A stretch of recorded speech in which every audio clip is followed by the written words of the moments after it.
فرزند زہرا یہ حالات برے ہیں۔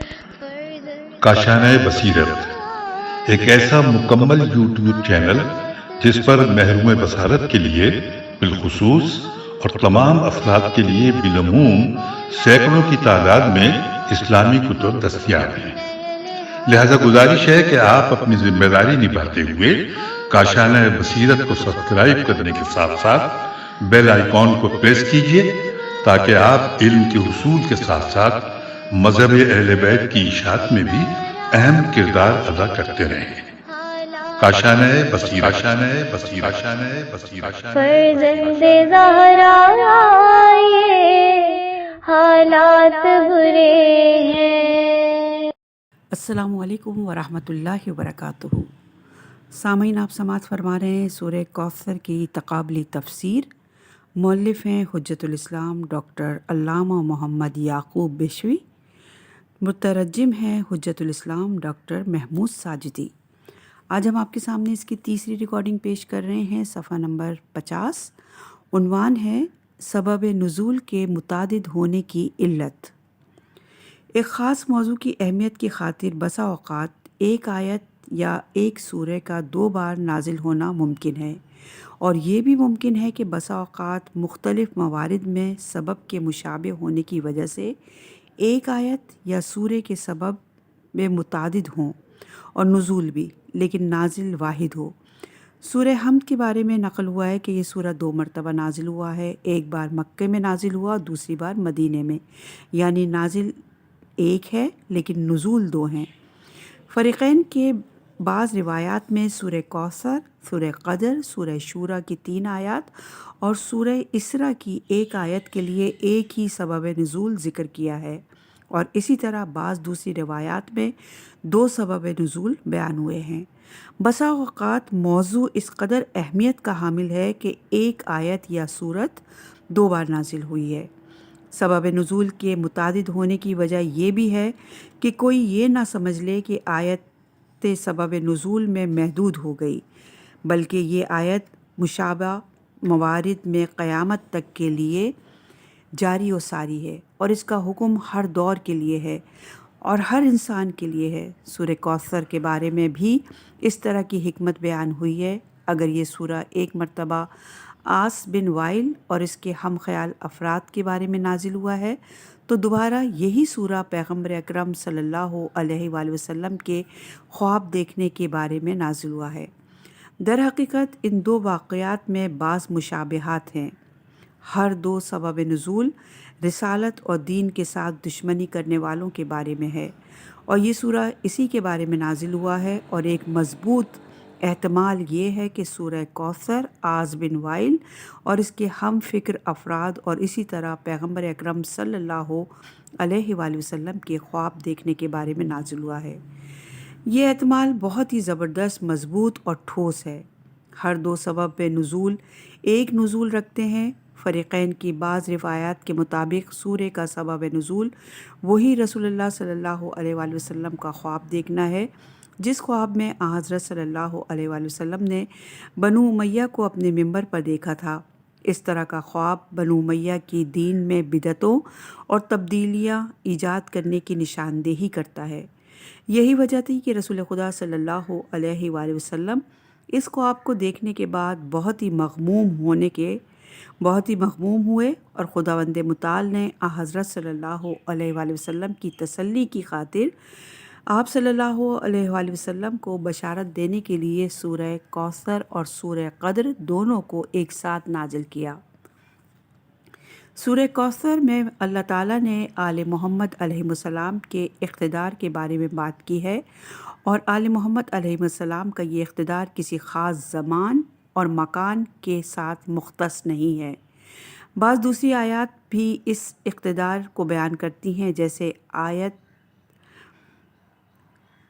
جیسے سورہ نساء کی آیت نمبر 54، بسم اللہ الرحمن الرحیم، یقصدون الناس علی ما آتاہم اللہ من فضل فقد آتینا آل ابراہیم الکتاب والحکمت وآتیناہم ملکا عظیما۔ کیا یہ ناز پیغمبر سے اس لیے حسد کرتے ہیں کہ اللہ نے انہیں اپنے فضل سے نوازا ہے؟ اگر ایسا ہے تو ہم نے آل ابراہیم کو کتاب اور حکمت عطا کی ہے اور انہیں عظیم سلطنت عنایت کی ہے۔ آل محمد علیہ السلام کا اقتدار آخرت میں اپنے عروج کو پہنچے گا۔ سورہ انسان یعنی سورہ دہر کی آیت نمبر 20 میں ارشاد ہوتا ہے وَإِذَا رَأَيْتَ ثُمَّ رَأَيْتَ نَعِيمًا وَمُلْكًا كَبِيرًا۔ آل محمد علیہ السلام دنیا میں ملک عظیم اور آخرت میں بہشت اور ملک کبیر کے مالک ہیں۔ رسول اللہ صلی اللہ علیہ وآلہ وسلم نے جو کچھ دیکھا حقیقت میں اس خواب میں آنے والے زمانے کے بعض اسرار سے پردہ اٹھایا ہے، جیسا کہ بعض روایات میں اس کی طرف اشارہ ہوا ہے۔ جناب سہل بن سعد کہتے ہیں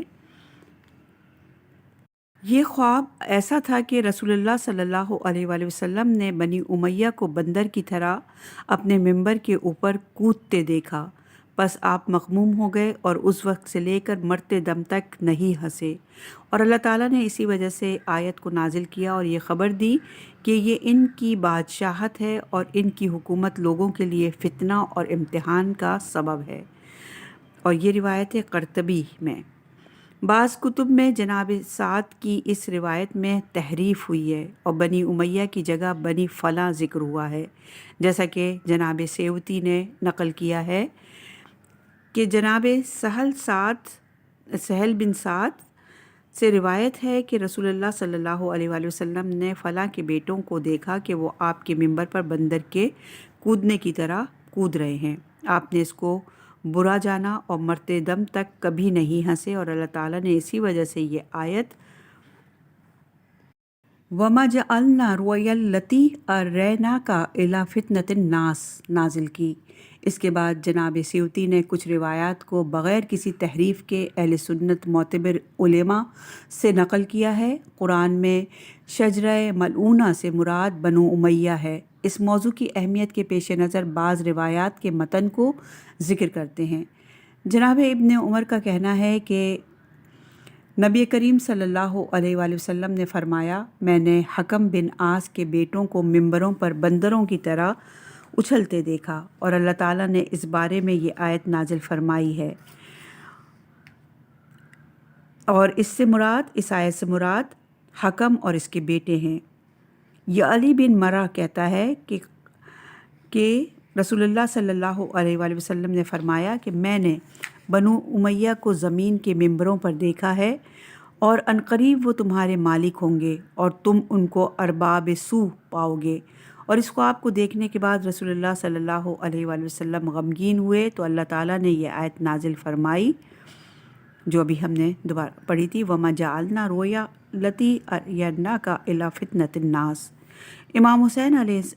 امام حسین بن علی نے فرمایا کہ رسول اللہ صلی اللہ علیہ وآلہ وسلم صبح کو غمگین تھے۔ پوچھا گیا کہ یا رسول اللہ کیا بات ہوئی ہے، آپ غمگین کیوں ہیں؟ آپ صلی اللہ علیہ وآلہ وسلم نے جواب میں فرمایا کہ میں نے نیند میں دیکھا ہے گویا بنی امیہ میرے اس ممبر تک باری باری آ رہے ہیں۔ کہا گیا یا رسول اللہ آپ غمگین مت ہوں، بلا شبہ یہ دنیا ہے جو ان کو پہنچے گی اور ملے گی۔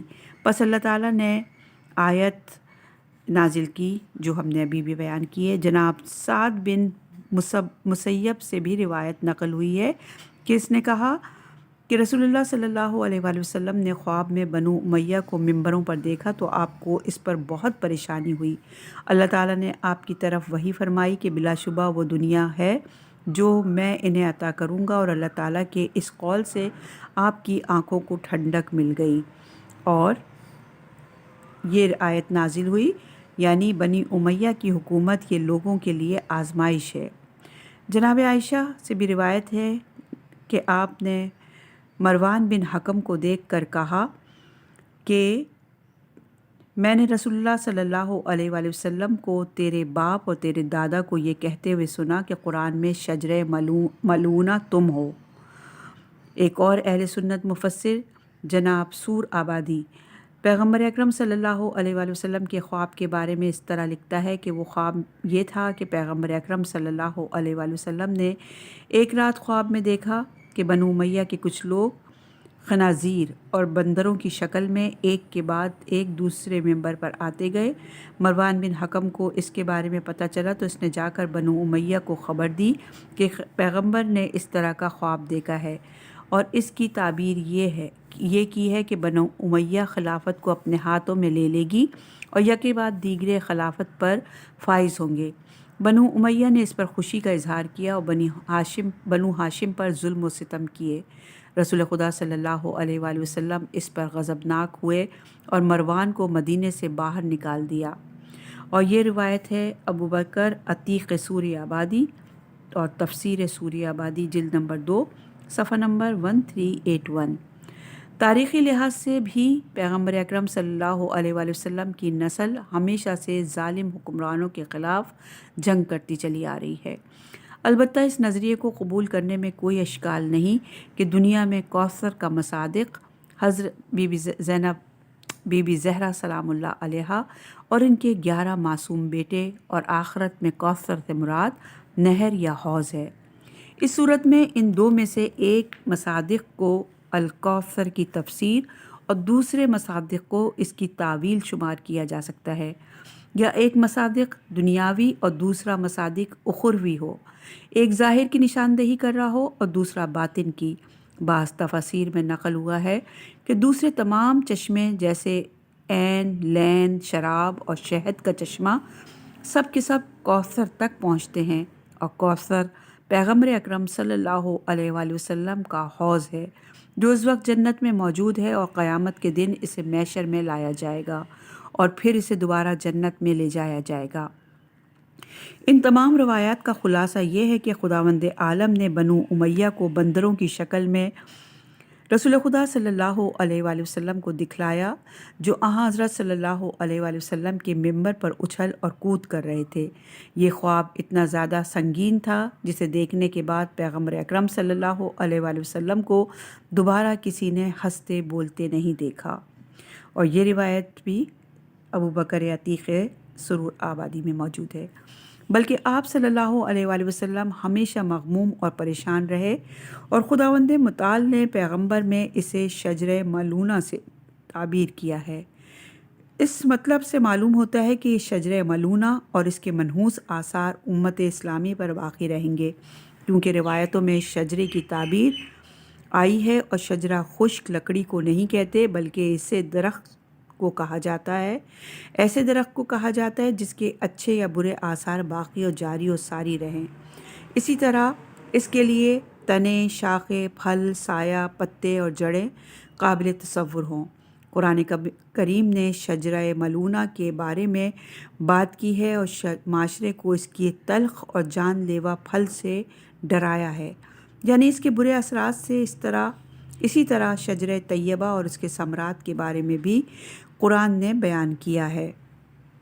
سورہ نور کی آیت نمبر 25 میں بیان ہوتا ہے، اللہ آسمانوں اور زمین کا نور ہے، اس کے نور کی مثال ایسی ہے گویا ایک طاق ہے، اس میں ایک چراغ رکھا ہوا ہے، چراغ شیشے کے فانوس میں ہے، فانوس گویا موتی کا چمکتا ہوا تارا ہے جو زیتون کے مبارک درخت سے روشن کیا جاتا ہے، جو نہ شرقی ہے اور نہ غربی۔ اس کا تیل روشنی دیتا ہے، خواہ آگ اسے نہ چھوئے۔ یہ نور بالائے نور ہے، اللہ جسے چاہے اپنے نور کی طرف ہدایت کرتا ہے، اور اللہ لوگوں کے لیے مثالیں بھی بیان فرماتا ہے، اور اللہ ہر چیز کا خوب علم رکھتا ہے۔ ان آیات میں اس شجرے کے فوائد اور اہداف کی طرف بہت سارے اشارے ہیں۔ اسی طرح شجرہ خبیثہ کے مقابلے میں شجرہ طیبہ کا ذکر ہے۔ سورہ ابراہیم کی آیت نمبر 24، 25 اور 26 میں، کیا آپ نے نہیں دیکھا کہ اللہ نے کیسی مثال پیش کی ہے کہ کلمہ طیبہ شجرہ طیبہ کی مانند ہے، جس کی جڑ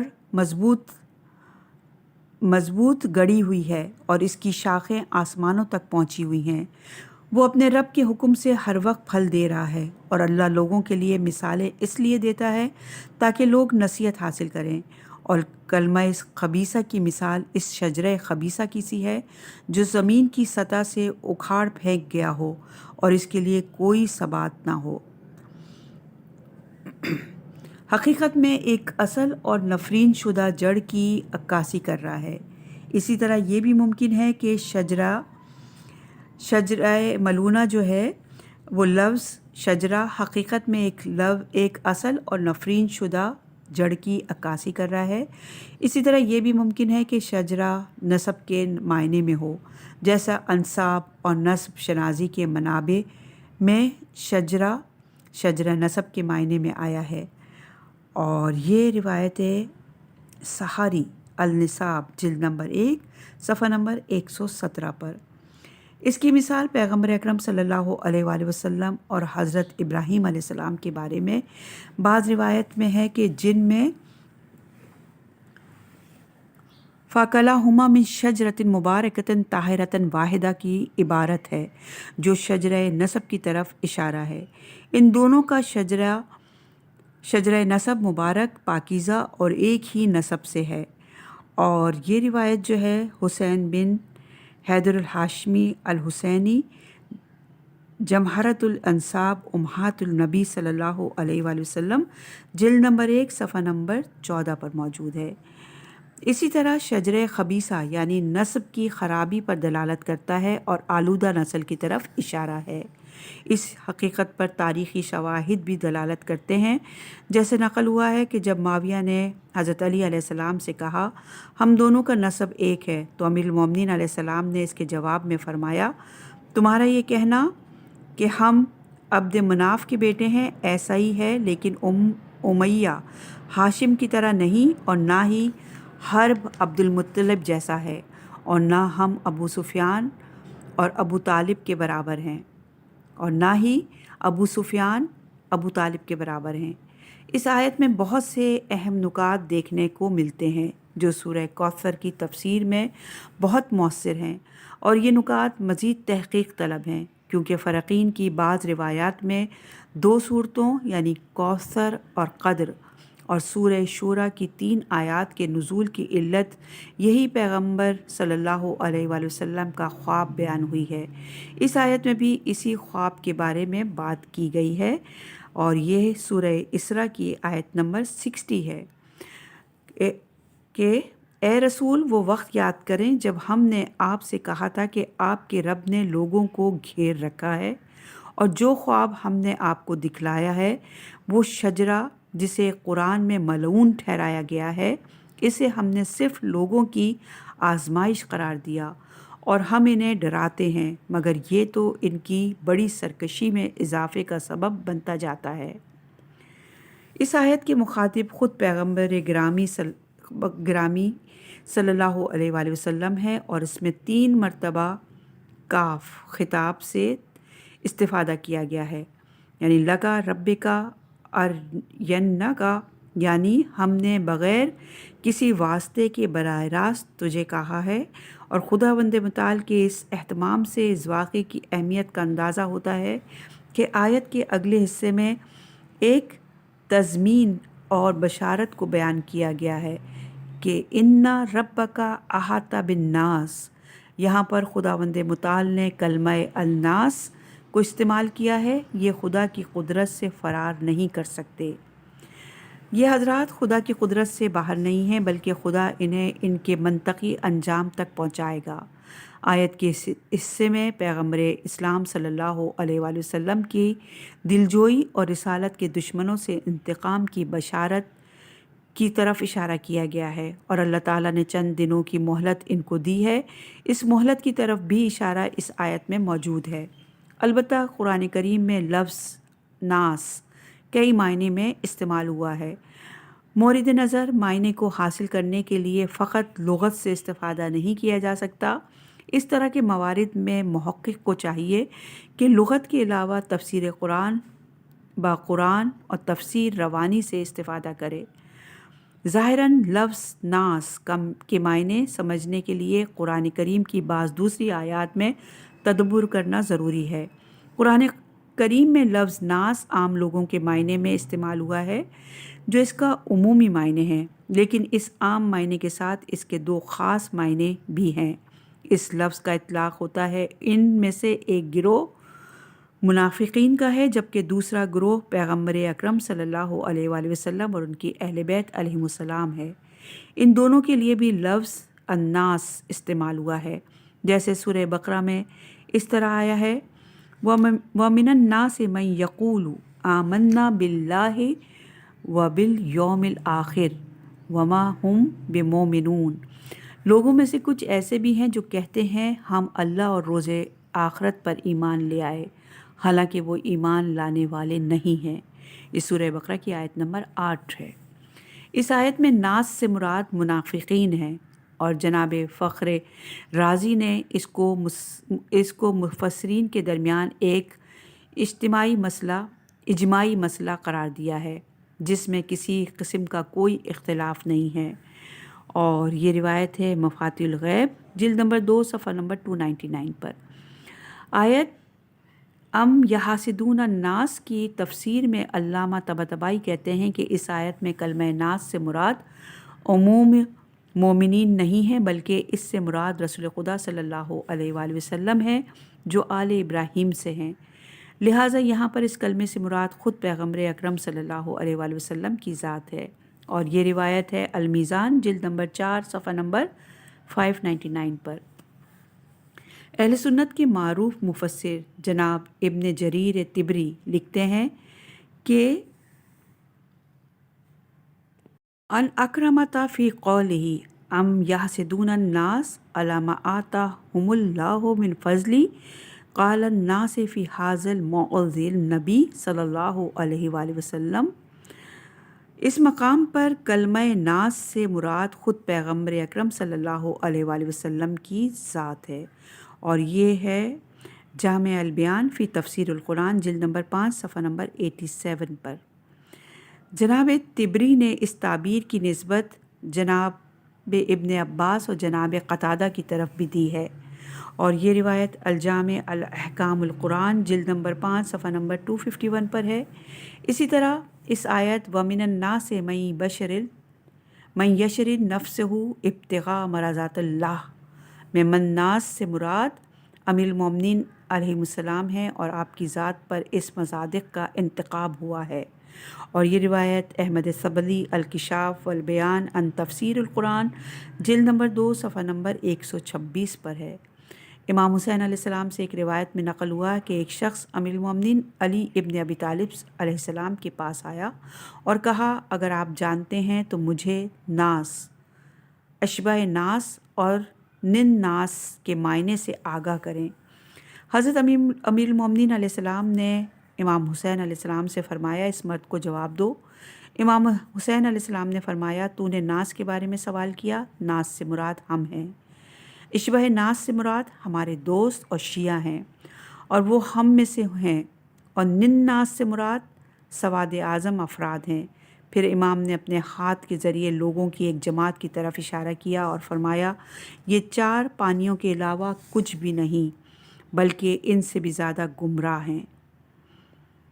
اور یہ روایت ہے محمد بن یعقوب کلینی روضۃ الکافی ترجمہ کمارائی جلد نمبر 2 صفحہ نمبر 83 پر۔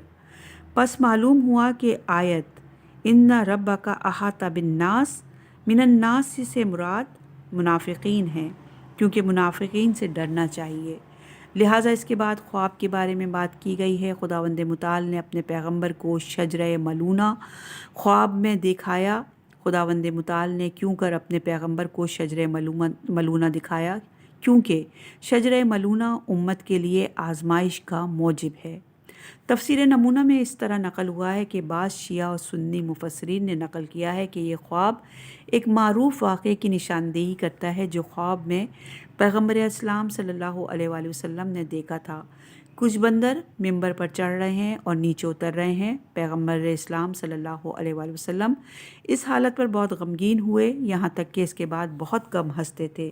ان بندروں کو بنو امیہ سے تعبیر کیا گیا ہے جو یک کے بعد دیگرے ایک دوسرے کی پیروی کرتے ہوئے پیغمبر اسلام صلی اللہ علیہ وآلہ وسلم کی جگہ بیٹھے رہے، اور یہ افراد کسی شخصیت کے حامل نہیں تھے۔ انہوں نے اسلامی حکومت اور رسول خدا صلی اللہ علیہ وآلہ وسلم کی خلافت کو فاسد قرار دیا۔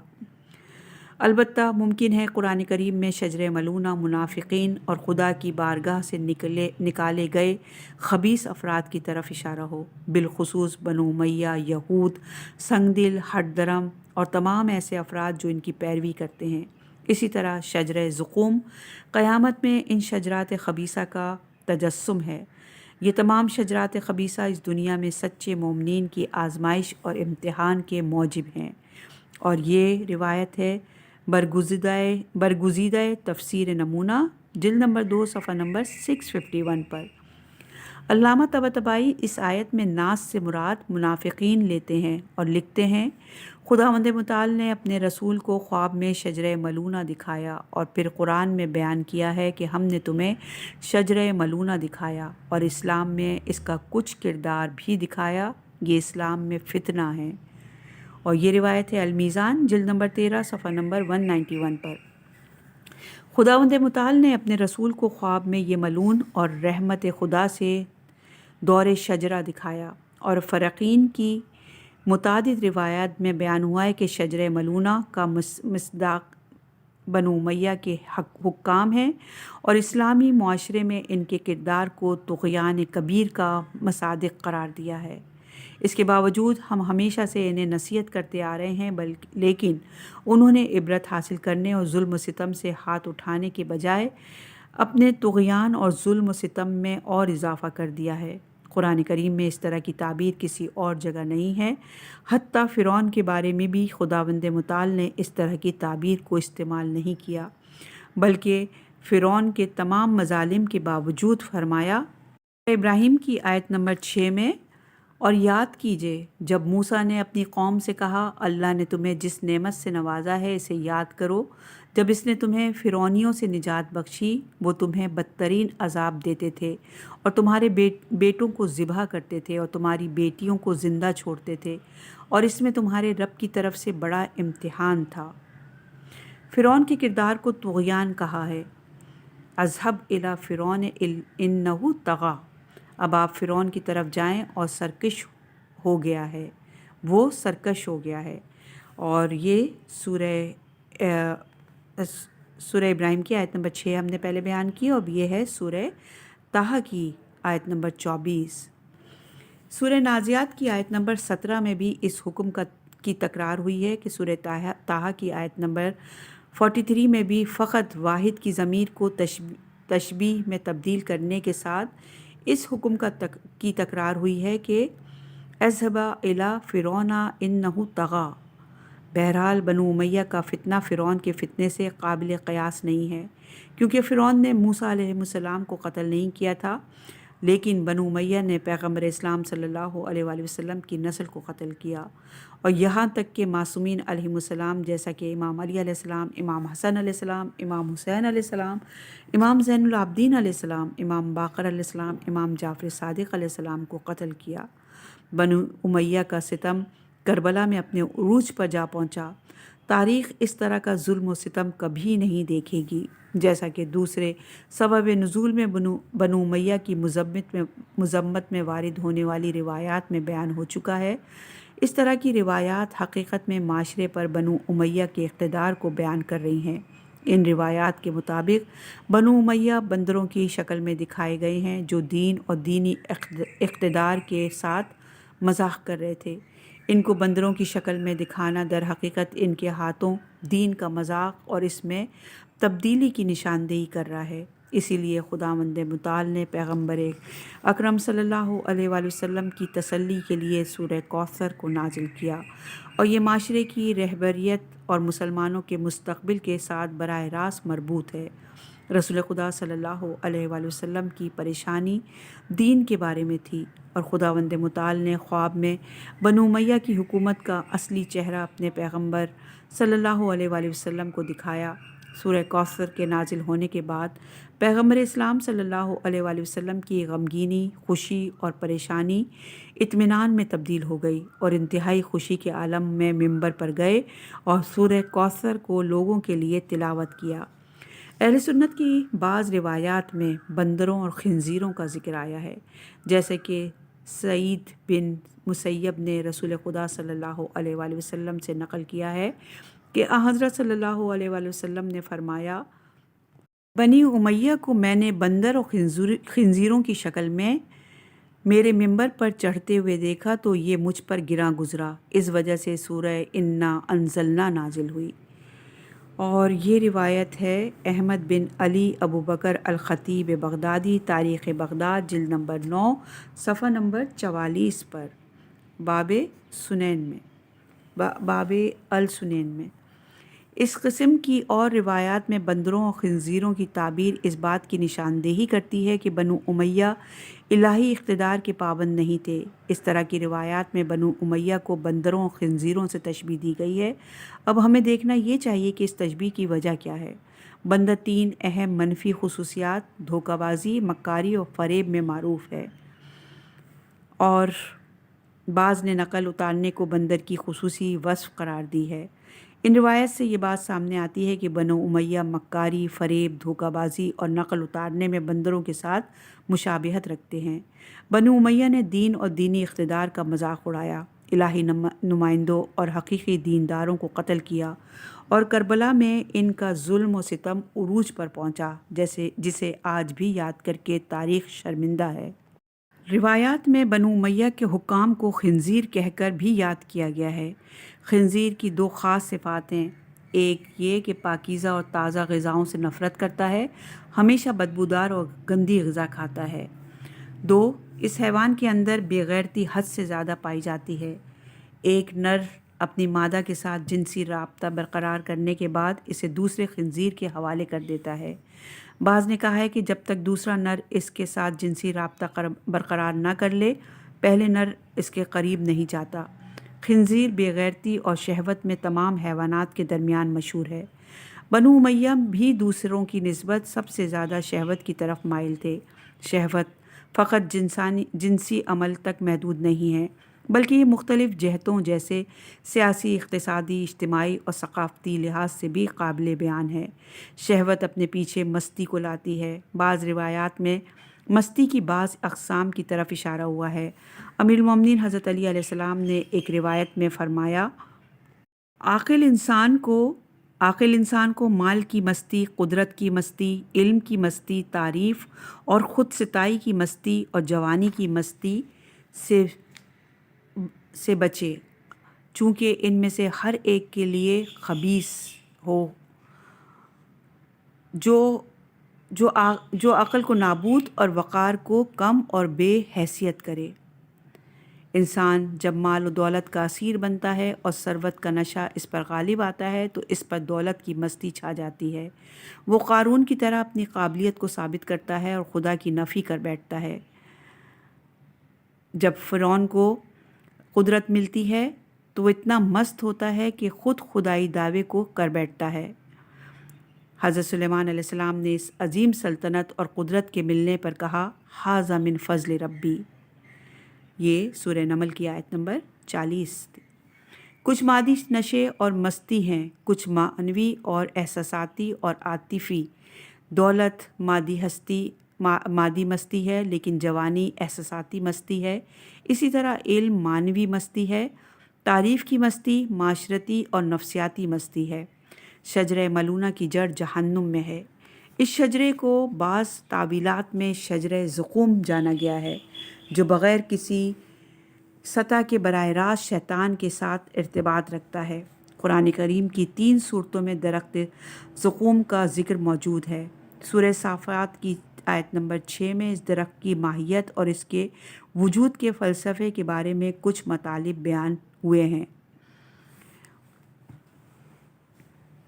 سورہ صافات کی آیت نمبر 62 سے 67 تک، کیا یہ مہمانی اچھی ہے یا زقوم کا درخت؟ ہم نے اسے ظالموں کے لیے ایک آزمائش بنا دیا ہے۔ یہ ایسا درخت ہے جو جہنم کی تہہ سے نکلتا ہے، اس کے خوشے شیاطین کے سروں جیسے ہیں، پھر وہ اس میں سے کھائیں گے اور اس سے پیٹ بھریں گے، پھر ان کے لیے اس پر کھولتا ہوا پانی پلا دیا جائے گا۔ سورہ دخان کی 4 آیات میں شجرہ زقوم کی بعض خصوصیات کا ذکر کیا گیا ہے۔ سورہ دخان کی آیت نمبر 43 سے 46 تک، بے شک زقوم کا درخت گناہگار کا کھانا ہے، پگھلے ہوئے تانبے کی طرح ہے جو شکموں میں کھولتا ہے جس طرح گرم پانی کھولتا ہے۔ سورہ واقعہ کی 4 آیات میں بھی اس درخت کی بعض خصوصیات بیان ہوتی ہیں کہ پھر یقیناً تم اے گمراہوں تکذیب کرنے والوں زقوم کے درخت میں سے کھانے والے ہو، پھر اس سے پیٹ بھرنے والے ہو، پھر اس پر کھولتا ہوا پانی پینے والے ہو۔ مجموعی طور پر قرآن کریم کی 3 صورتوں کی 14 آیات میں شجرہ زقوم کے بارے میں بیان ہوا ہے، اور ان میں سے کوئی ایک بھی شجرہ ملونہ کے ساتھ مشابہت نہیں رکھتا۔ ان 2 شجروں میں مشابہت فقط یہ ہے کہ شجرہ ملونہ دنیا میں لوگوں کی آزمائش کا سبب ہے، اور شجرہ زقوم جہنم میں ظالمین کے لیے عذاب کا سبب ہے۔ البتہ ممکن ہے شجرہ ملونہ کی جڑ اور اصل اسی شجرہ زقوم اور جہنم میں ہو۔ ان دونوں میں سے ایک یعنی شجرہ زقوم آخرت میں ظالمین کے وجود کو جلاتا ہے، جبکہ دوسرا یعنی شجرہ ملونہ بے گناہ انسانوں کے وجود کے علاوہ ان کے ایمان اور دنیا میں ان کے اعتقاد کو جلاتا ہے، اور آخرت میں خود ان کو جلاتا ہے اور شجرہ زقوم کی شکل اختیار کر لیتا ہے۔ جناب ابن عباس، جناب حسن، جناب سدی اور جناب ابراہیم، جناب سعید بن جبیر، جناب مجاہد، جناب قتادہ اور جناب ضحاک سے نقل ہونے والی روایات میں بیان کیا گیا ہے کہ شجرہ ملونہ سے مراد شجرہ زقوم ہے۔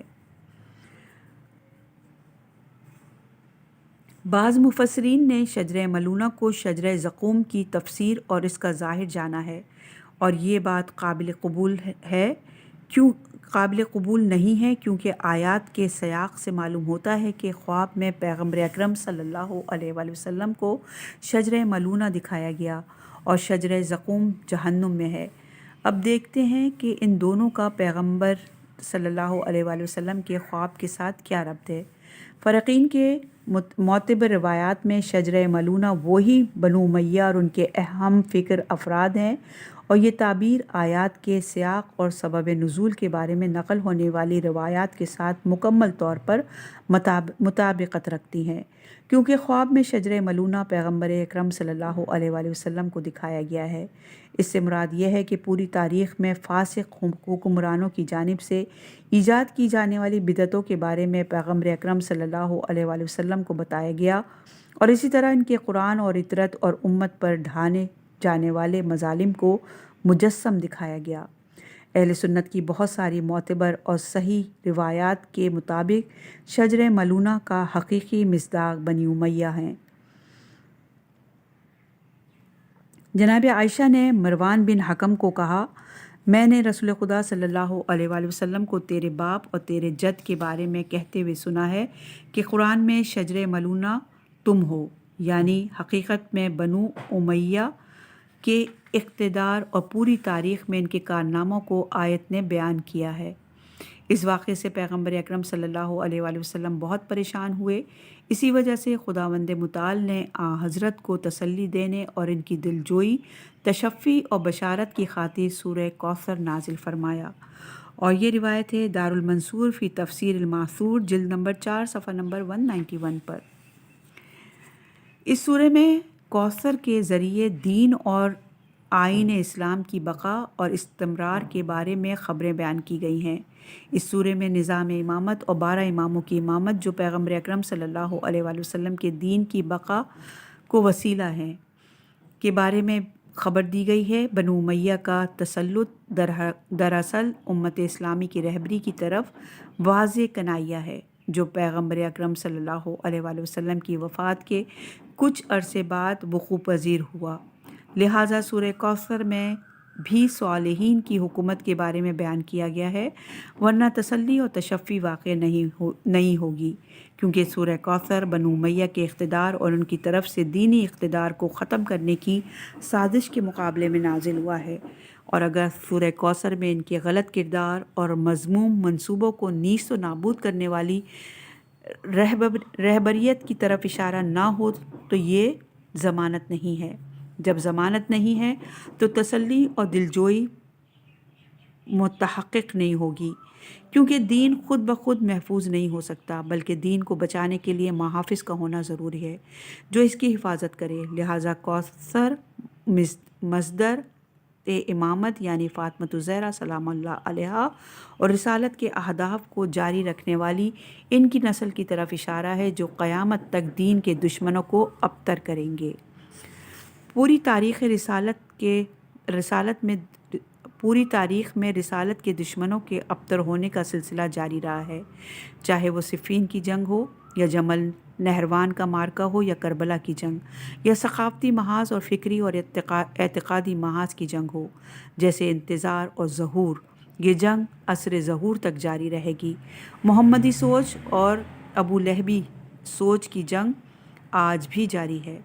دو صورتوں کوثر اور قدر اور سورہ شورى کی 3 آیت نمبر 205، 206 اور 207 کا ایک ساتھ پیغمبر اکرم صلی اللہ علیہ وآلہ وسلم پر نازل ہونا، سورہ اسراء کی آیت نمبر 60 اور بنی امیہ کو خواب میں دیکھنے کا واقعہ، سب چیزیں مسئلے کے انتہائی اہم ہونے پر دلالت کرتی ہیں اور اس حقیقت کو بیان کر رہی ہیں کہ طول تاریخ میں رسالت کے دشمن باقی رہیں گے، چہرے بدل کر آتے رہیں گے اور دین کی حقیقی تصویر کو متغیر اور تبدیل کریں گے، لیکن دین پھر بھی کوثر کے ذریعے اپنی حقیقی شکل پر لوٹ آئے گا۔ ابتر صفت مشبہ ہے جو رسالت کے ساتھ دشمنی کے استمرار پر دلالت کرتی ہے، جیسا کہ تاریخی شواہد بھی اسی اصل کی تائید کرتے ہیں، جیسا کہ کربلا، کوثر اور ابتر کے درمیان مقابلے کا میدان تھا۔ سورہ قدر میں بھی بنو امیہ کے ظاہری اقتدار کے بارے میں آیت کی گئی ہے کہ وہ بھی مقتدرات الہی میں سے ہیں تاکہ لوگوں کا امتحان لیا جائے۔ 1000 مہینے کی تعبیر در حقیقت کنائیہ ہے۔ بنو امیہ اور ان کے ہمنوا طولانی مدت تک اقتدار حاصل کرے اور اسی طرح ان کے ہاتھوں اسلامی معاشرے کی تباہی کی طرف اشارہ ہے۔ یہ بات انتہائی توجہ طلب ہے کہ دونوں صورتوں کی تفسیر اور تعویل بی بی فاطمۃ الزہرا سلام اللہ علیہا کا وجود مبارک ہے، اور یہ چیز دنیا اور آخرت میں ان کے معنوی اقتدار اور تمام خیرات کا سرچشمہ ہونے کی طرف واضح دلالت کر رہی ہے، اور اس راز سے پردہ اٹھا رہی ہے کہ ہر دو عالم میں بی بی فاطمۃ الزہرا سلام اللہ کے ذریعے فیض الہی کا سلسلہ جاری و ساری ہے۔ کوثر کو نہر سے تعبیر کرنا بھی شاید اسی حقیقت کی طرف اشارہ ہے، چونکہ نہر کبھی بھی متوقف نہیں ہوتی اور اس کی حیات جاری ہونے میں ہے۔ نہر نہ صرف خود جاری ہوتی ہے بلکہ تمام مخلوقات کے لیے مایہ حیات اور نشاط ہے اور اپنے غیر کو حیات تقسیم کرتی ہے۔ قرآن کریم نے پانی کو تمام مخلوقات کے لیے حیات کا سرچشمہ اور منبع قرار دیا ہے۔ سورہ انبیاء کی آیت نمبر 30 میں بیان ہوتا ہے، اور تمام جاندار چیزوں کو ہم نے پانی سے بنایا ہے تو کیا پھر بھی وہ ایمان نہیں لائیں گے؟ پانی یعنی زندگی، پانی زندگی کا استعارہ ہے، اور کوثر حیات کا سرچشمہ۔ خداوند متعال نے اپنے رسول محمد صلی اللہ علیہ وآلہ وسلم کو بشارت دی ہے کہ آپ کا دین ختم نہیں ہوگا بلکہ کوثر ہی اسے ہمیشہ کے لیے زندہ رکھے گا۔ لوگوں کے دلوں پر کوثر کے ملکوتی اقتدار نہر کی طرح ہمیشہ جاری و ساری رہیں گے۔ نہر جنت میں جنتیوں کے لیے حیات کا باعث ہے، اسی طرح الہی رہبریت کا سلسلہ دنیا میں لوگوں کے لیے مایہ حیات ہے، اس کے بغیر معاشرہ مردہ ہے۔ روایات میں نقل ہوا ہے کہ جو بھی کوثر سے پیے گا وہ کبھی بھی بھوک و پیاس کا احساس نہیں کرے گا، اور یہ دلیل ہے کوثر کے وجود ابدی حیات کے حصول کے لیے کس قدر اہمیت کا حامل ہے۔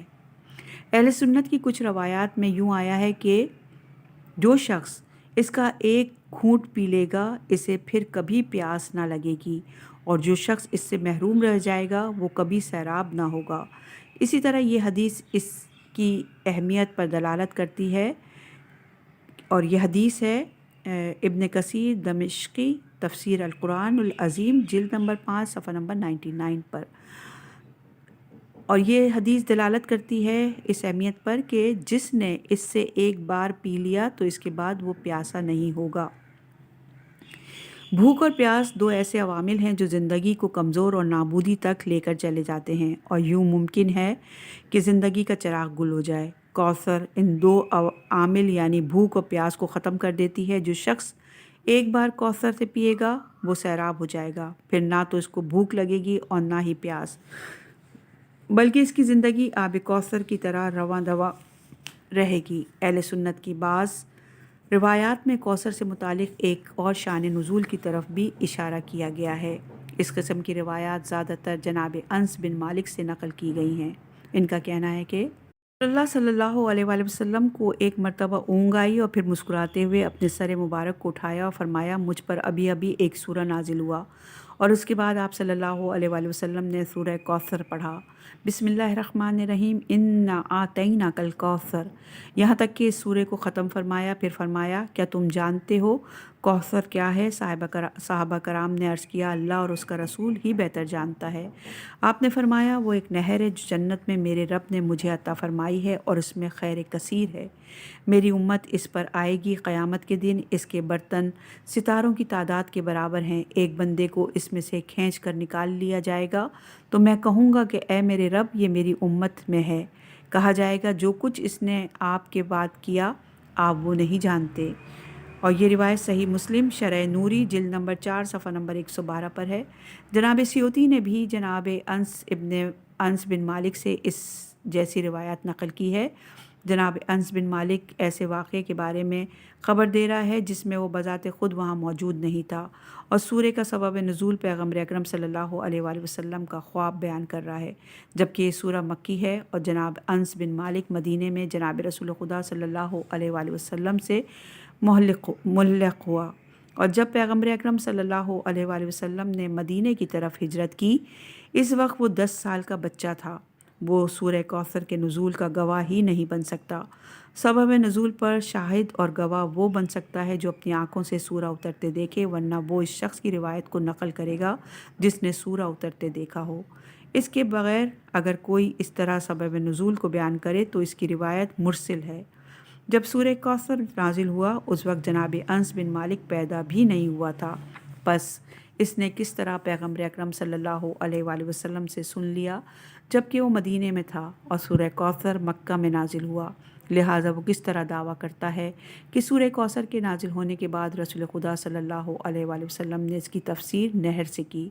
اسی طرح معراج کا واقعہ اور شب معراج، نہر، کوثر والی روایات کو بھی جناب انس بن مالک نے نقل کیا ہے، جبکہ معراج مکے میں واقع ہوئی اور اس وقت وہ مکے میں نہیں تھا۔ اسی طرح آسمان دنیا میں کوثر کے موجود ہونے والی روایات بھی جناب انس بن مالک سے نقل ہوئی ہے۔ اس روایت کے جعلی ہونے کے لیے یہی کافی ہے کہ نہر فرات اور نیل کو بھی پہلے آسمان پر نہر کوثر کے ساتھ نقل کیا ہے۔ اگر جناب انس بن مالک کی روایت کو قبول کر لیا جائے تو اس کا لازمہ یہ ہے کہ سورہ کوثر مدینے میں 2 مرتبہ نازل ہوا۔ پیغمبر اکرم صلی اللہ علیہ وآلہ وسلم کی پریشانی بنو امیہ کے ذریعے اہل بیت علیہ السلام سے منصب خلافت اور منصب تبلیغ کے غضب ہو جانے کی وجہ سے تھی، اور یہ صورت تسلیت کے عنوان سے نازل ہوئی ہے۔ اس سورے میں دشمنوں کی ناکامی اور پیغمبر اکرم صلی اللہ علیہ وآلہ وسلم کے مقدس مشن کی فتح کی بشارت اللہ نے دی ہے۔ فرقین کی بعض روایت کے مطابق سورہ شورى کی 3 آیات بھی پیغمبر اکرم صلی اللہ علیہ وآلہ وسلم کے خواب دیکھنے کے بارے میں نازل ہوئی ہیں۔ پیغمبر اکرم صلی اللہ علیہ وآلہ وسلم نے بنو امیہ کو خواب میں دیکھا اور آپ صلی اللہ علیہ وآلہ وسلم بہت پریشان ہوئے۔ اس وقت جبرائیل امین سورہ شورى کی آیت نمبر 205 سے لے کر 207 نازل ہوئے۔